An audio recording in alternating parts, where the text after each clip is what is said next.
Глава 2206. Посланники и подарки. Услышав это, все люди-культиваторы немедленно поднялись на ноги, а затем в унисон уважительно поклонились Хань Ли. Поздравляем с достижением стадии Великого Вознесения, старший Хань. Посланники других рас ничего не сказали, но также почтительно поклонились Хань Ли. Поздравительные слова были усилены особыми ограничениями и беспрестанно разносились по всему городу.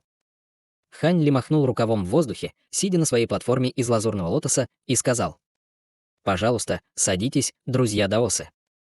Спасибо, что приехали издалека, чтобы присутствовать на моей праздничной церемонии стадии Великого Вознесения. Я тоже не успел многое подготовить, я могу предложить вам только чаю, чтобы утолить жажду после дальних путешествий». Как только голос Хань Ли затих, Цилин Цзы сразу же дважды хлопнул в ладоши, и группы красивых женщин в белых одеждах немедленно направились на площадь со всех сторон. Каждая из них держала блюдо, на котором стояли чашки чая, которые они предлагали присутствующим культиваторам.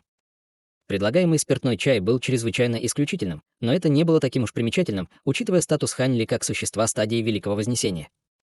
Что было гораздо более удивительным для всех, так это то, что, хотя все эти женщины в белых одеждах были очень красивы, все они были совершенно невыразительными, а их движения были довольно жесткими, что ясно указывало на то, что все они были гуманоидными марионетками.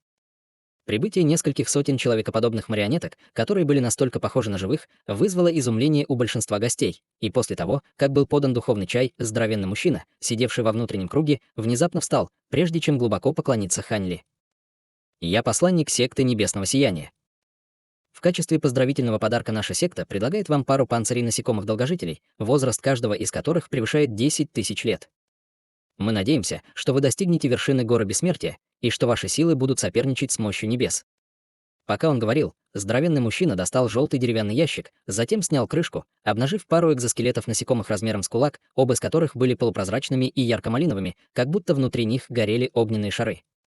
Хань Ли улыбнулся и ответил: «Ваша секта Небесного Сияния — одна из 3 основных сект нашей человеческой расы, и я много слышал о вашем великом старейшине. Я обязательно нанесу визит вашей секте, если представится такая возможность».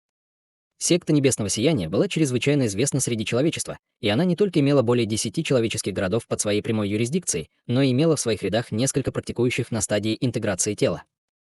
Что касается великого старейшины секты, он также имел громкую репутацию среди человечества и однажды убил в бою 2 инопланетных существ на стадии интеграции тела. К сожалению, до сих пор он несколько раз терпел неудачу в своих попытках перейти на стадию Великого Вознесения. Я уверен, что для нашего великого старейшины будет огромной честью узнать, что вы думаете о нем, старший Хань. В настоящее время он находится на критическом этапе своего уединения, поэтому он не может присутствовать на церемонии лично, но именно он выбрал эту пару панцирей насекомых-долгожителей в качестве поздравительного подарка от нашей секты, сказал здоровенный мужчина, поспешно делая еще один поклон с ликующим выражением лица. Эти раковины являются одним из основных ингредиентов для очистки жидкости для урегулирования духа, которая требуется всем новым существам на стадии Великого Вознесения, так что это явно очень продуманный подарок. Хань Ли с улыбкой принял дар. Услышав это, восторг на лице дородного мужчины стал еще более выраженным, и он обеими руками передал деревянный ящик слуге в белом халате, затем еще раз поклонился, прежде чем снова сесть. Молодой человек в доспехах, сидевший на окраине внутреннего круга, встал и уважительно сказал: «От имени города Облачной Стражи я предлагаю 15 тонн золотой эссенции и 5 тонн глубокого песка инь в качестве поздравительного подарка. Ваш подарок очень ценен». Город Облачной Стражи был всего лишь городом среднего размера на границе территории людей и демонов, поэтому Хань Ли, естественно, не собирался относиться к представителю с таким энтузиазмом и просто равнодушно кивнул ему. Несмотря на это, в глазах молодого человека промелькнул намек на волнение, и он поспешно глубоко поклонился, прежде чем снова занять место. После этого 2 зеленокожих демонических культиватора с рыжими волосами почтительно преподнесли нефритовую шкатулку.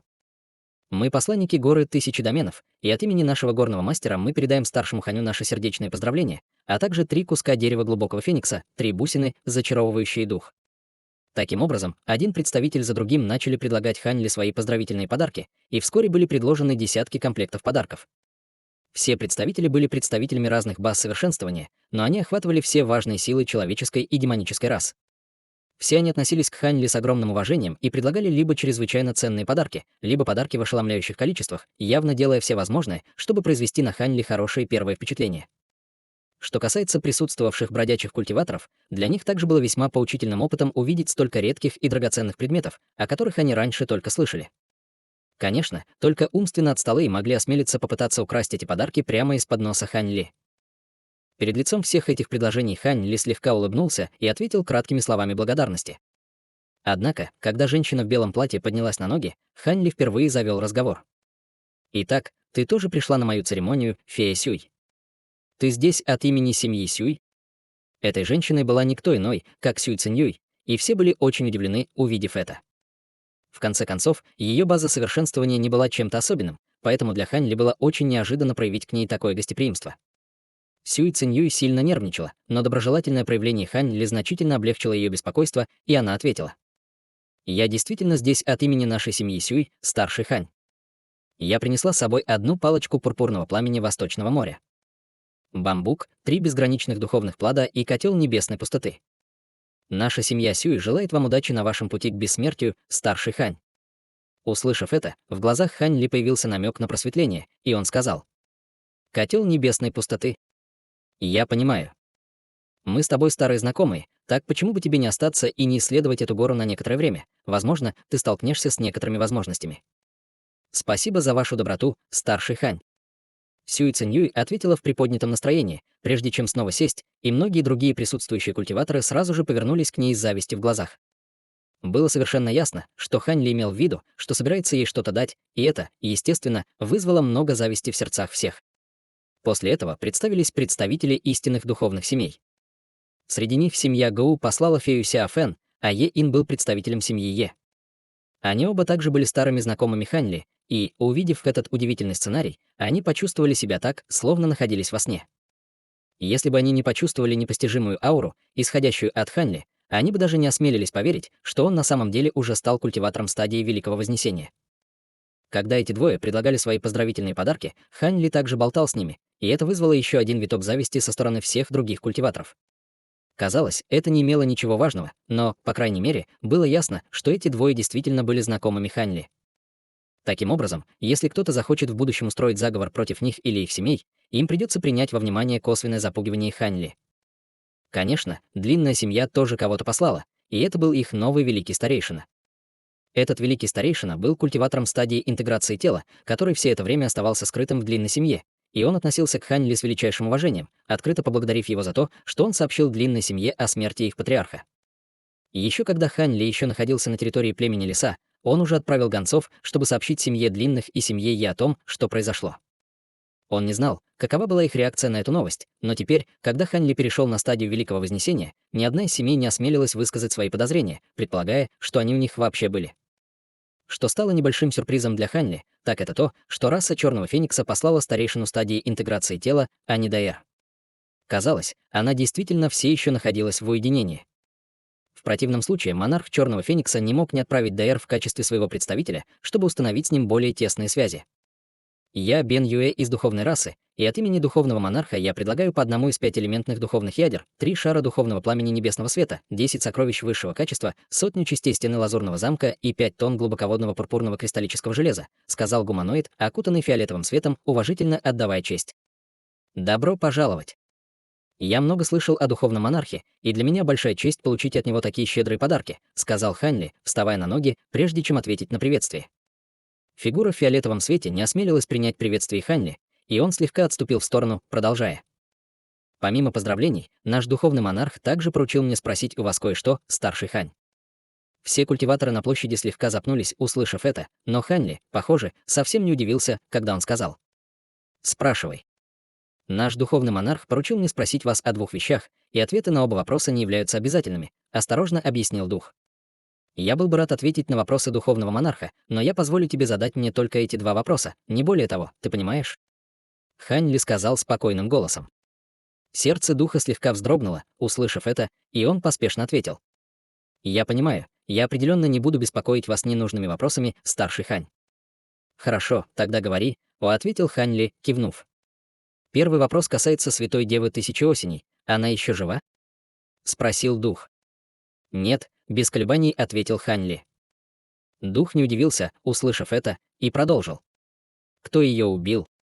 Дьявольский патриарх, ответил Хань Ли, слегка сузив глаза.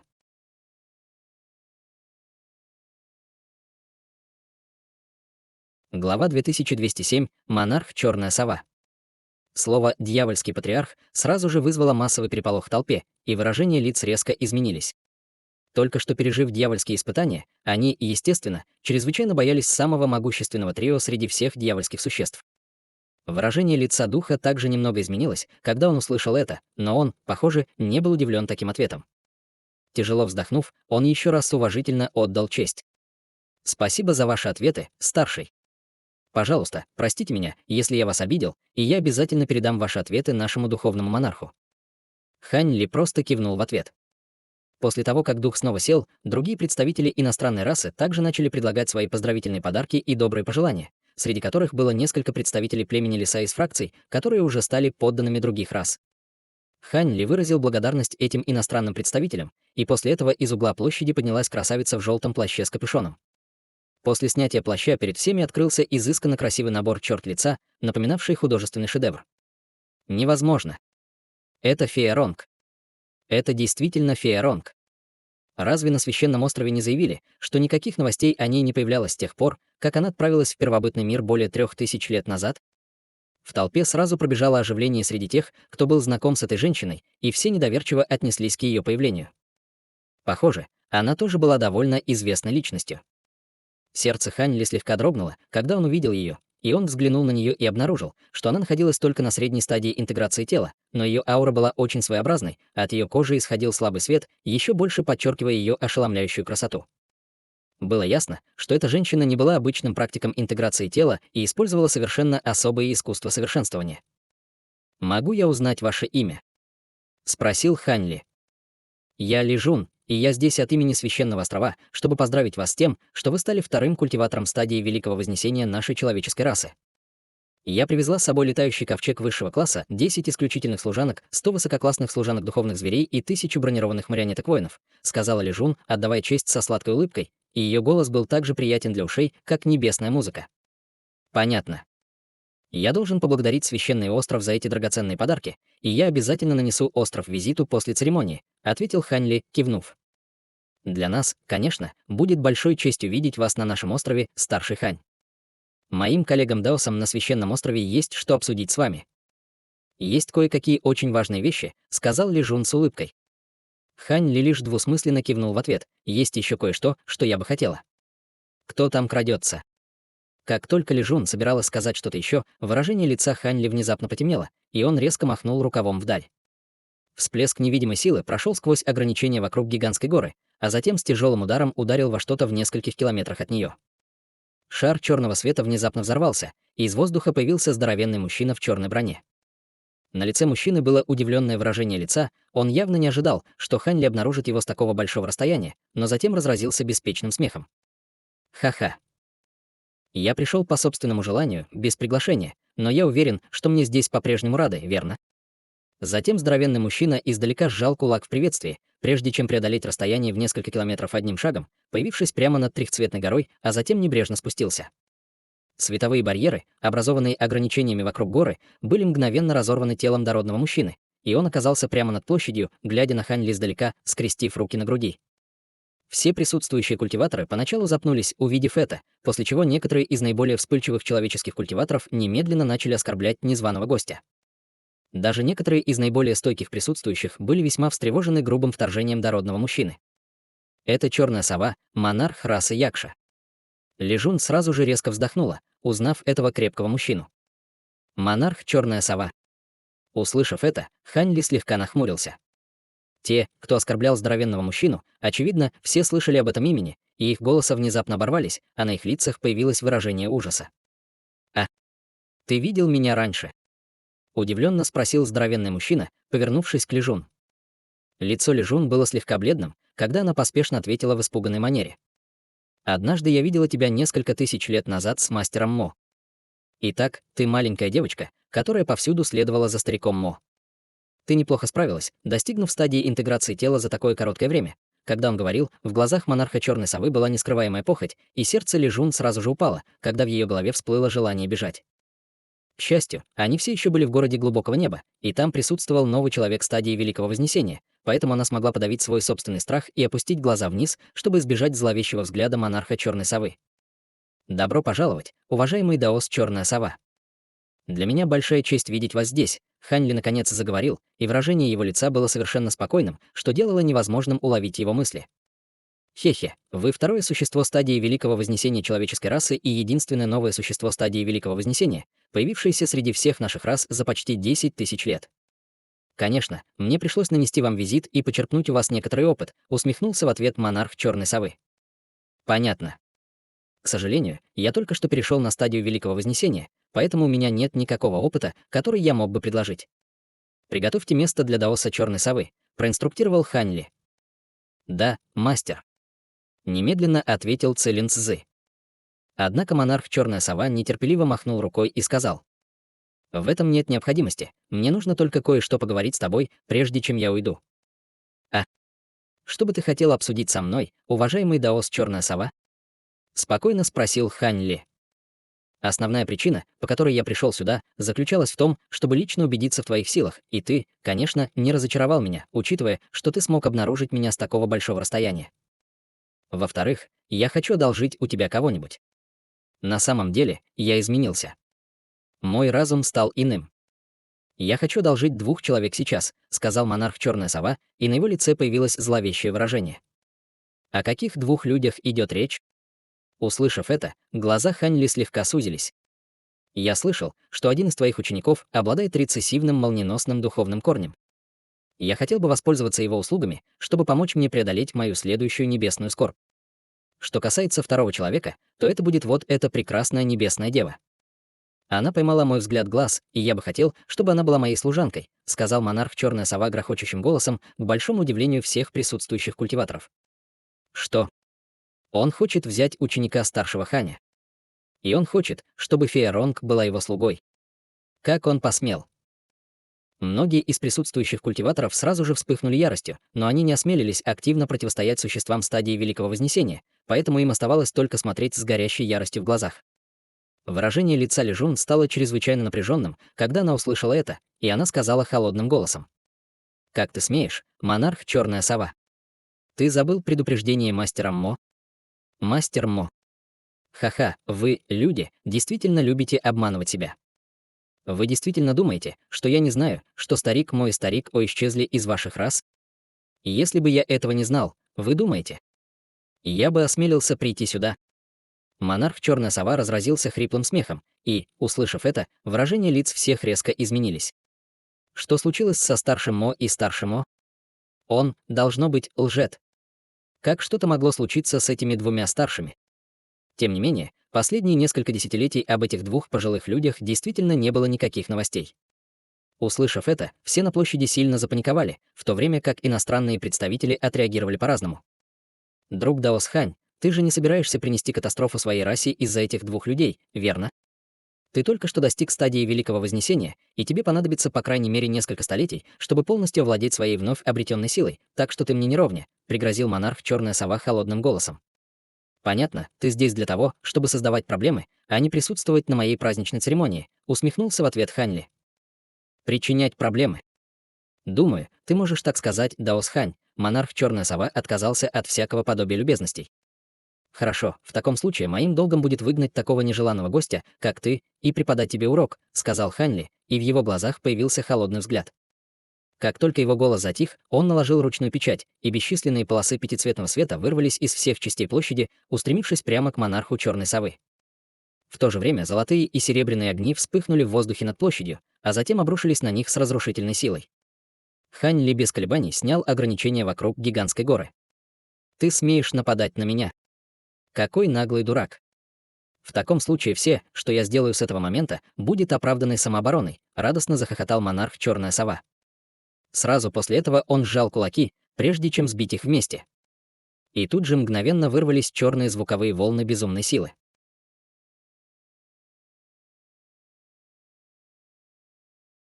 Глава 2208. Первая битва на стадии Великого Вознесения. И пятицветные полосы света, и молния, падающая сверху, были мгновенно уничтожены черными звуковыми волнами, а монарх Черная Сова издал громкий крик, сделав хватательное движение вниз. Черные звуковые волны немедленно сошлись к его руке, а затем превратились в черную проекцию Кирин, которая яростно прыгнула вперед. Порывы ледникового ветра инь проносились вокруг проекции, заставляя воздух деформироваться и размываться, как будто он вот-вот замерзнет. Выражение лица Хань Ли осталось неизменным, и он просто указал пальцем вверх. Вспышка серебряного пламени вылетела из кончика его пальца, а затем превратилась в гигантского огненного ворона, который открыл клюв, чтобы выпустить столб малинового света прямо вверх. Столб света мгновенно пробил огромную дыру в теле проекции Кирин, и проекция распалась в небытие вместе с ледниковыми ветрами. Затем серебряный огненный ворон выпустил еще один столб малинового света прямо в сторону монарха Черной Совы, и он двигался необычайно быстро, достигнув монарха Черной Совы в мгновение ока. Однако монарх Черная Сова просто открыл рот, чтобы поглотить столб света, а затем причмокнул губами и похвалил. Неплохо.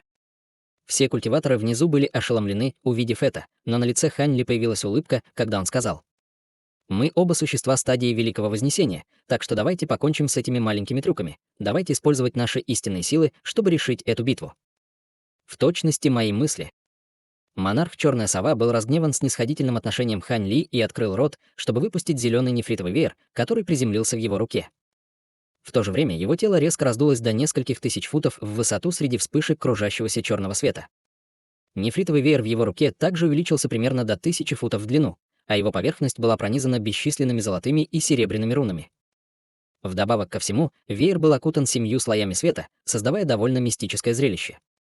Мускулистая рука монарха Черной Совы выгнулась, когда он взмахнул гигантским веером в воздухе, посылая огромное пространство семицветного света, обрушившееся на Хань Ли и людей на площади. Культиваторы на площади немедленно в ужасе приняли защитные меры, и таким образом в отместку бесчисленные сокровища поднялись в воздух. Увидев это, на лице монарха Черной Совы появилась холодная улыбка, и он указал пальцем на нефритовый веер, из кончика которого вырвался поток черной ци, прежде чем исчезнуть в веере. В результате семицветный свет, который он выпустил, раздулся еще больше, и атаки всех противостоящих сокровищ были мгновенно сведены на нет.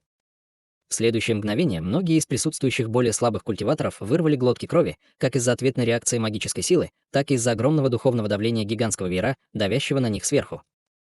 Более могущественные культиваторы едва могли подавить последствия ответной реакции, но их кровь и магическая сила также сильно бурлили, лишая их возможности проводить дальнейшие атаки.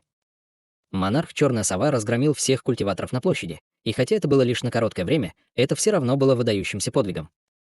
Монарх Черная Сова был очень доволен собой, но как только он собирался разразиться сердечным смехом, его взгляд упал на Хань Ли, после чего выражение его лица сразу же напряглось. Хань Ли стоял на вершине своего гигантского лазурного лотоса, а лазурное пламя поднималось на высоту более 1000 футов от его тела, чтобы с легкостью сдерживать семицветный свет. В настоящее время он оценивал монарха Черную Сову с легкой улыбкой на лице, совершенно не затронутой его атакой. Монарх Черная Сова еще больше разгневался, увидев это, и семицветный свет по его приказу сосредоточил большую часть своей силы на Хань Ли. Сразу после этого над Хань Ли сформировался гигантский шар семицветного света, и улыбка Хань Ли исчезла при виде шара света, но затем он сразу же холодно хмыкнул. «Знай свое место». Как только его голос затих, он наложил ручную печать, и позади него во вспышке золотого света появился пурпурно-золотая проекция с 3 головами и 6 руками.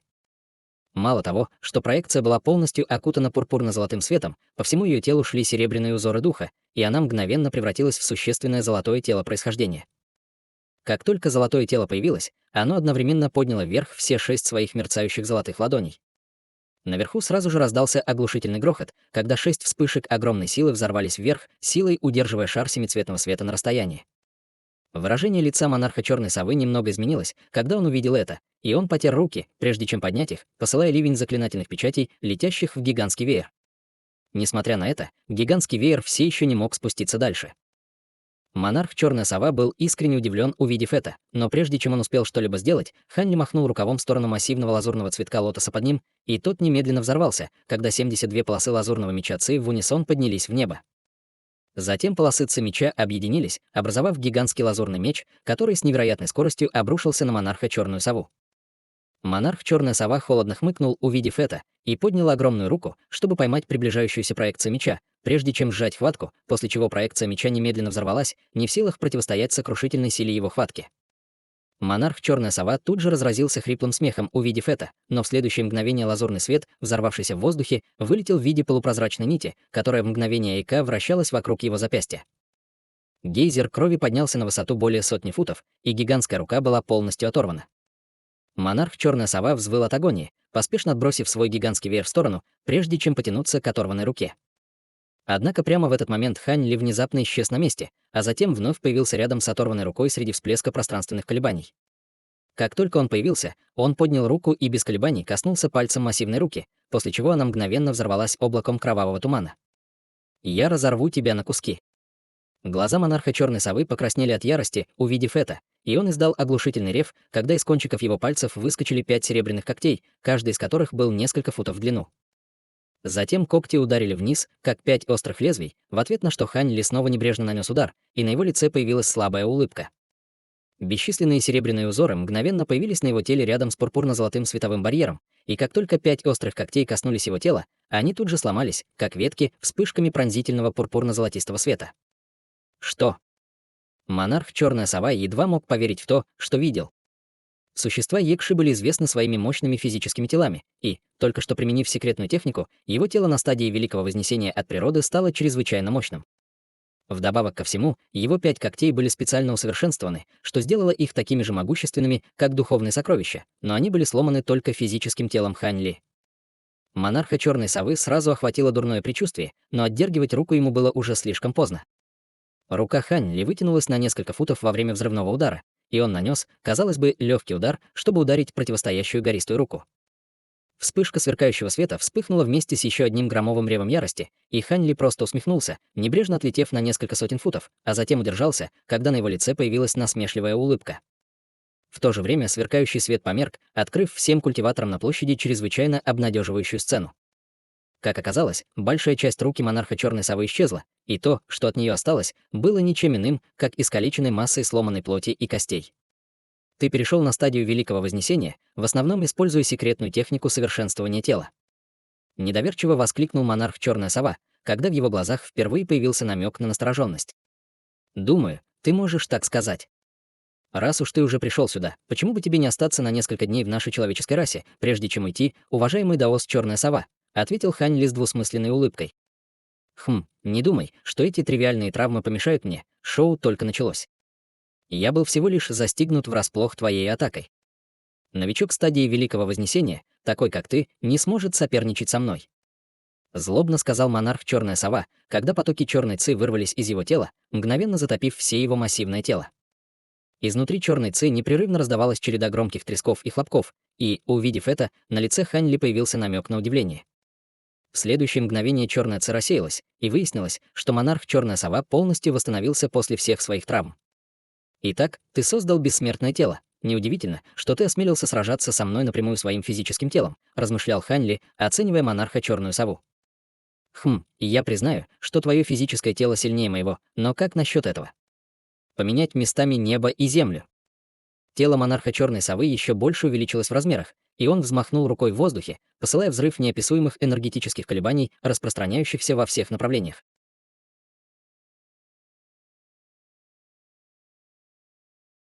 Глава 2209. Сокрушение существа стадии Великого Вознесения. Ты используешь силу законов. Хан Ли пробормотал про себя, когда его зрачки слегка сузились. Правильно, новичок стадии Великого Вознесения. Такой, как ты, не может иметь большого понимания законов неба и земли, захохотал монарх Черная Сова, когда перед ним в воздухе внезапно появилась тонкая черная линия. Сразу после этого линия размылась, и небо и земля внезапно перевернулись. Небо стало чернильно-черным, а земля внезапно стала яркой и ясной. Все культиваторы с ужасом обнаружили, что внезапно стали полностью обездвиженными, как будто их тела были раздавлены гигантскими горами. Напротив, на лице Хань Ли появилась холодная улыбка, когда он пронес свое духовное чувство через этот черно-белый мир, после чего золотое тело происхождения поднялось в воздух, как полоса пурпурно-золотого света, а затем хлынуло в тело Хань Ли. Раздался оглушительный грохот, когда Хань Ли превратился в гигантскую пурпурно-золотую обезьяну с 3 головами и 6 руками. Гигантская обезьяна яростно ударила себя в грудь 6 кулаками, а затем резко увеличилась в размерах примерно до 8000 футов в высоту, когда вокруг ее тела вращались бесчисленные серебряные духовные узоры. Затем серебряные узоры духа слились воедино, образовав серебряные образования по всему телу гигантской обезьяны, как если бы они были естественным придатком. Сердце монарха Черной Совы дрогнуло, увидев это, и он тут же нарисовал пальцем круг внизу. В черно-белом мире раздался оглушительный грохот, и гигантское черно-белое кольцо диаметром около 10 000 футов появилось вокруг гигантской обезьяны, а затем сжалось вокруг ее тела, словно орудие пыток. Гигантская обезьяна с холодным выражением лица посмотрела на ограничительное черно-белое кольцо, и на ее 3 лицах появилась насмешливая ухмылка, когда весь ее пурпурно-золотой мех внезапно встал дыбом. Сразу после этого серебряные узоры стали чрезвычайно яркими, и всплеск огромной невидимой силы яростно вырвался наружу, поразив массивное кольцо с разрушительным ударом. Черно-белое кольцо сильно задрожало, прежде чем его взломали, после чего массивная обезьяна схватила кольцо своими 6 гигантскими руками, а затем раздробила его на бесчисленные фрагменты взрывным грохотом. На лице монарха черной совы тут же появился неестественный румянец, и он не мог не выблевать 2 глотка серебряной крови. Монарх черная сова отчаянно пытался подавить негативную реакцию со стороны силы законов в панике, обдумывая, как он собирается нацелиться на Хань Ли в следующий раз, но прямо в этот момент Хань Ли взял на себя инициативу и атаковал первым. Он поднял свои 6 гигантских рук в воздух, и на каждом из его кулаков сформировалось около дюжины серебряных образований, которые затем мгновенно слились в одно целое. Из его 6 массивных кулаков немедленно вырвался сверкающий свет, и он издал оглушительный рев, высвободив шквал бесчисленных ударов кулаками вверх. Затем проекции кулаков превратились в бесчисленные серебряные нити света, которые с огромной силой ударили в чернильно-черное небо, с силой разрывая его на части. Весь черно-белый мир несколько раз яростно вспыхнул, прежде чем полностью рухнуть, вернув площадь в прежнее состояние. Обездвиженные культиваторы внизу немедленно обрели свободу, и все они подняли глаза с восторгом. Прямо в этот момент все серебряные нити наверху сошлись, образовав массивную серебряную руку длиной более 1000 футов, которая яростно бросилась к монарху черной совы внизу. Увидев это, в глазах монарха черной совы промелькнул намек на страх, но затем он сделал хватательное движение, чтобы снова схватить нефритовый веер, прежде чем выпустить еще одну вспышку мощного семицветного света. В то же время он открыл рот, чтобы выбросить чернильно-черное сокровище прямоугольной формы, и оно мгновенно раздулось, превратившись в гигантский кирпич длиной в несколько сотен футов. Семицветный свет и массивный черный кирпич ударили в гигантскую руку почти в один и тот же момент, и все небо сильно задрожало от сотрясающего землю грохота. Огромная серебряная рука смогла с легкостью измельчить черный кирпич, и семицветный свет также был мгновенно разорван на части, после чего массивная серебряная рука внезапно появилась прямо над монархом черной совы, прежде чем без каких-либо колебаний рухнуть вниз. Монарх черная сова был в ужасе от того, что 2 его сокровища были так легко раздавлены, и немедленно скрылся с места происшествия, в одно мгновение растворившись в воздухе. Хань Ли холодно хмыкнул, увидев это, прежде чем злобно ударить гигантским мохнатым кулаком, и проекция серебряного кулака мгновенно вылетел вперед, прежде чем исчезнуть в мгновение ока.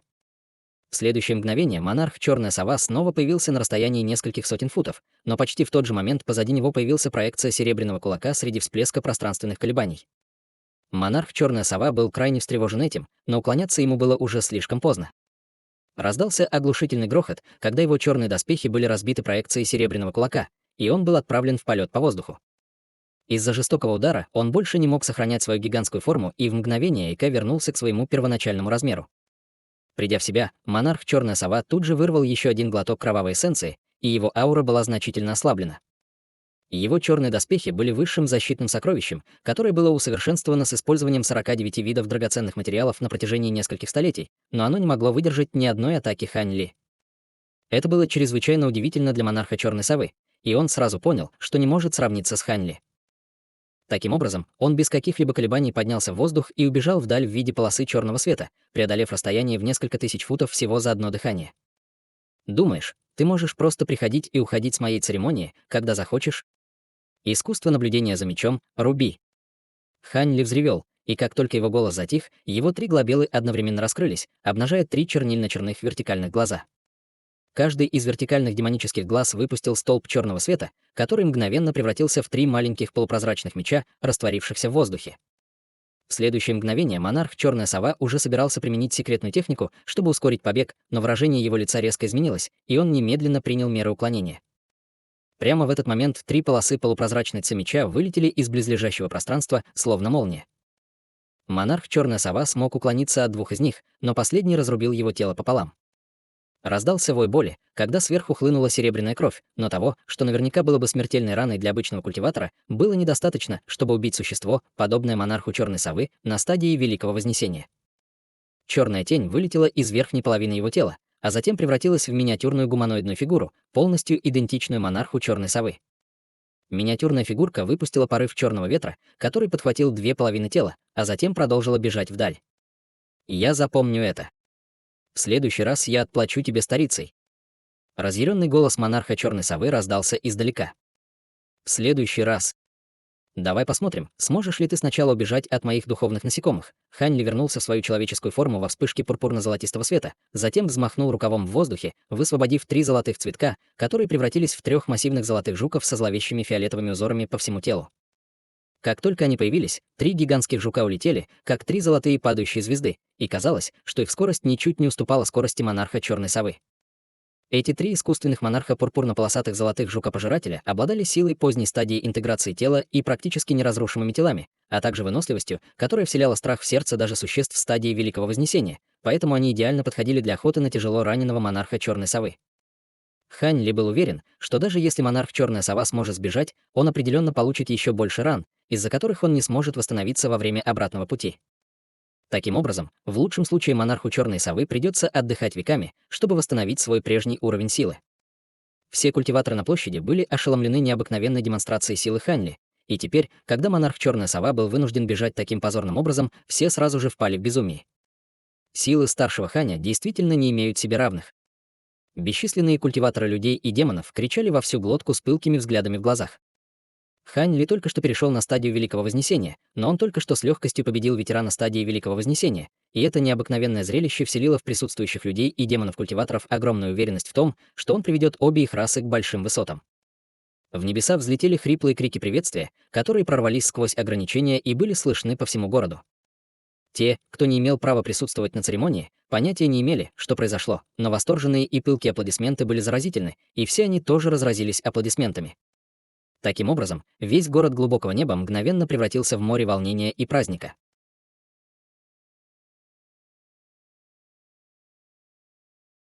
Глава 2210. Новости о госпоже даосского духа крови. Напротив, иностранные представители, присутствовавшие на церемонии, были одновременно в восторге и крайне насторожены, став свидетелями только что произошедшего сражения.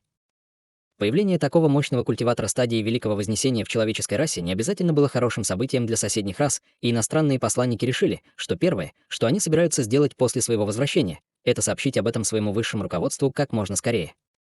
Слабая улыбка появилась на лице Хань Ли, и когда хриплые крики немного утихли, он взмахнул рукой в воздухе, на котором бесчисленные лазурные нити сходились под его ногами, снова образуя гигантский лазурный цветок лотоса над пагодой. С нежеланным гостем уже покончено.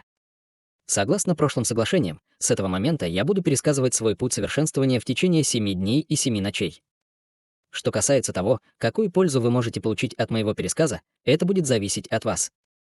Однако, в отличие от прошлых церемоний такого рода, я сниму ограничения, чтобы любой мог прийти на гору и послушать, и если захочет, сказал Хань Ли. Его голос был не очень громким, но он распространялся во всех направлениях и был слышен по всему городу глубокого неба. Все культиваторы поначалу запнулись, услышав это, после чего снова раздались радостные возгласы. Сразу после этого все в ярости начали сходиться к гигантской трехцветной горе, и даже бронированные охранники, ответственные за поддержание порядка, покинули свои посты и сами бросились к горе. Тем временем Хань Ли уже сел на лазурный цветок лотоса и начал пересказывать свои переживания и идеи, начиная со стадии конденсации ци. Все культиваторы на площади сразу же начали внимательно слушать с торжественным выражением лица.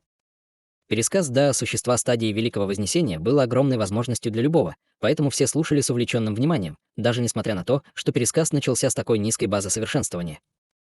Когда Хань Ли начал свой пересказ, на гору стекалось все больше и больше культиваторов, и все пространство вокруг площади было быстро заполнено до стропил. Таким образом, люди, прибывшие после этого, могли собираться только в другом месте на горе. Несколько часов спустя вся верхняя половина гигантской горы была полностью заполнена, а в нижней половине собиралось еще больше людей. Независимо от того, где кто-то стоял, пока он находился на горе, голос Хань Ли сразу же становился ясно слышимым.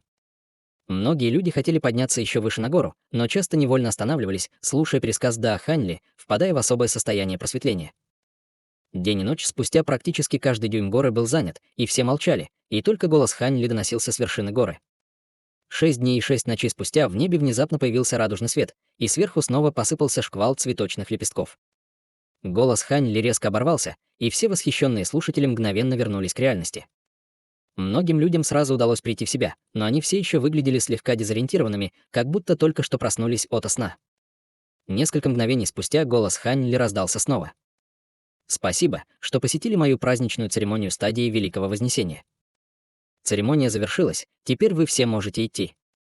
Для многих совершенствующихся Хань Ли только что достиг критического момента своего пересказа «да», поэтому они, естественно, очень не хотели уходить, но в их глазах Хань Ли в настоящее время был подобен Богу, поэтому они не осмелились противостоять его инструкциям. Таким образом, перед уходом все почтительно поклонились вершине горы, и только тогда церемония действительно завершилась. Полдня спустя трехцветная гигантская гора исчезла под грохот, а оставшиеся охранники возле площади еще раз уважительно поклонились, прежде чем организованно удалиться. В зале на первом этаже каменной пагоды Хань Ли уже сидел на главном месте. По обе стороны зала стояли Цилин Цзы, Хай Юэтянь и старейшины города Глубокого Неба. Бай Гоэр тоже вернулась, и она стояла рядом с Чжу Гоэр, которая была того же возраста, и они действительно выглядели так, как будто они были сестрами. Бай Гоэр удалось вернуться незадолго до начала церемонии, и в настоящее время она находилась на средней стадии трансформации божества. Что касается старейшин города Глубокого Неба, уважительные выражения в их глазах стали гораздо более искренними по сравнению с тем, что было до церемонии. Было совершенно ясно, что они были полностью захвачены сражением Хань Ли против монарха Черной Совы. Ли Жун тоже стояла перед Хань Ли в холле, внимательно слушая каждое его слово. «Итак, вы говорите, что старший Осяо и старший Мо Цзиньли вошли в царство старших дьяволов вместе с существами стадии Великого Вознесения других рас, чтобы помочь дьявольским патриархам преодолеть невзгоды царства старших дьяволов», сказал Хань Ли, морща брови. Действительно. Мало того, что все существа стадии Великого Вознесения соседних рас вошли в царство старших дьяволов, многие из суперрас Духовного Царства также послали существ стадии Великого Вознесения, чтобы помочь в том же начинании. Вот почему дьявольские армии была вынуждена покинуть территорию, на которую они претендовали в нашем царстве духов, и вернуться в царство старших дьяволов, ответила Ли Жун. Поэтому, в свою очередь, существа стадии Великого Вознесения наших рас должны войти в царство старших дьяволов вместе с существами стадии Великого Вознесения этих суперрас, чтобы решить проблему в царстве старших дьяволов. В конце концов, если королева Стимбареров уничтожит царство старших дьяволов, возможно, наше царство духов будет следующим, вздохнул Хань Ли. Действительно, старший Хань. Если бы не это соглашение, дьявольская армия не отступила бы, смиренно сказала Ли Жун. Мне было интересно, почему между нашими двумя расами, племенем Теней и расой Якша, не разразилось никакой битвы. Так это потому, что все существа стадии Великого Вознесения вошли в царство старших дьяволов. Раса Якша, должно быть, намеренно скрыла монарха Черной Совы как козырную карту, позволяющую узурпировать наши две расы. Если бы я не совершил прорыв на стадию Великого Вознесения в этот момент, наши две расы оказались бы в беде, задумчиво размышлял Хань Ли. Действительно. Если бы вы не перешли на стадию Великого Вознесения, ни одно существо на стадии интеграции тела не смогло бы противостоять монарху Черной Совы. Я уверен, что как только слухи о том, что произошло во время церемонии, распространится, никто из иностранных рас не осмелится снова заговорить против нас, ответила Ли Жун с улыбкой. Итак, старейшины Священного Острова хотели бы встретиться со мной, чтобы обсудить, как бороться с другими расами, а также выследить старшего Сяо и старшего Мо Цзиньли. Правильно. Спросил Хань Ли. Да, старший Хань, ответила Ли Жун. Было ясно, что она уже была полностью очарована блестящей демонстрацией силы Хань Ли и рассказывала ему все, что знала. Хорошо, ты можешь сопровождать меня на священный остров позже. Помимо обсуждения этих вопросов с другими даосами на священном острове, меня также очень интересует библиотека небесных фолиантов и хаотический мириад духов, сказал Хань Ли. Ли Жун была в восторге, услышав это, и сразу же ответила. Для меня будет честью сопровождать вас на остров, старший Хань. Затем Хань Ли повернулся к старейшине Гоу и остальным и сказал. «Мне придется побеспокоить вас, чтобы вы снова присматривали за моими учениками, товарищ Даос Гоу. Будьте уверены, старший Хань, пока они продолжают оставаться в нашем городе, мы обязательно будем обеспечивать их безопасность», заверил старейшина Гоу с почтительным поклоном, и все остальные старейшины также согласились. «Не стоит слишком беспокоиться, на данный момент я заберу Юэтяня из города. В его отсутствие я уверен, что никто не создаст никаких проблем для города. Цилин Цзы, Чжу Гоэр, вы двое тоже можешь пойти со мной», — с улыбкой приказал Хань Ли. «Да, старший Хань». «Да, мастер». Они ответили в унисон. Вскоре после этого все покинули зал, но прямо перед тем, как Цилин Цзы ушел, Хань Ли передал ему инструкции посредством голосовой передачи, и Цилин Цзы немедленно дал утвердительный ответ, прежде чем уйти. Хань Ли остался в зале с задумчивым выражением лица, и вскоре после этого снаружи снова раздались шаги, после чего перед ним появилась стройная фигура. Сюй Циньюй выражает свое почтение старшему Ханю. Нет необходимости в формальностях. Я уверен, ты знаешь, почему я попросил тебя остаться, верно, уважаемый Дао Сюй? Спросил Хань Ли. Сюй Циньюй не осмеливалась смотреть прямо на Хань Ли, поэтому, отвечая, она слегка склонила голову. Полагаю, вы хотите спросить меня о котле небесной пустоты. Правильно. Если я правильно помню, котел небесной пустоты — чрезвычайно важное сокровище для вашей семьи Сюй. Почему его внезапно предложили мне в качестве подарка? Спросил Хань Ли. По правде говоря, наша госпожа даосского духа крови приказала мне подарить вам котел небесной пустоты в качестве поздравительного подарка, старший Хань, ответила Сюй Циньюй немного неловко. Хань Ли слегка запнулся, услышав это, прежде чем спросить. Госпожа даосского духа крови? Она уже вернулась в семью Сюй? Да. Около полугода назад она внезапно вернулась с тяжелыми травмами, но вскоре после возвращения потеряла сознание от этих травм. Однако перед этим она поручила нам подарить вам котел небесной пустоты в надежде, что вы нанесете визит нашей семье Сюй с котлом, ответила Сюй Циньюй. Понятно, поэтому коллега даосского духа крови попросила вас подарить мне этот котел после того, как она узнала, что я перешел на стадию Великого Вознесения. Все правильно? Спросил Хань Ли, слегка нахмурив брови. Правильно, ответила Сюй Циньюй. Разве ваша семья Сюй не пыталась вылечить госпожу даосского духа крови? Спросил Хан Ли. Старшие члены нашей семьи Сюй исчерпали все доступные методы лечения, но все безрезультатно. До моего ухода старшая госпожа даосского духа крови все еще находилась в бессознательном состоянии, ответила Сюй Циньюй. Хорошо, теперь я понимаю. Вы можете вернуться, я нанесу визит вашей семье Сюй в ближайшие несколько дней, сказал Хань Ли после краткого размышления. Сюй Циньюй, естественно, была в восторге, услышав это, и поспешно сделала еще один благодарный реверанс. 3 дня спустя Хань Ли покинул город глубокого неба вместе с Серебряной Луной, Даосом Се, Жугуэр или Жуном, и все 5 отправились к семье Сюй. После отступления дьявольской армии семья Сюй вернулась на свое прежнее место жительства, поэтому с помощью нескольких телепортационных формирований Хань Ли смог прибыть туда всего через полмесяца путешествия.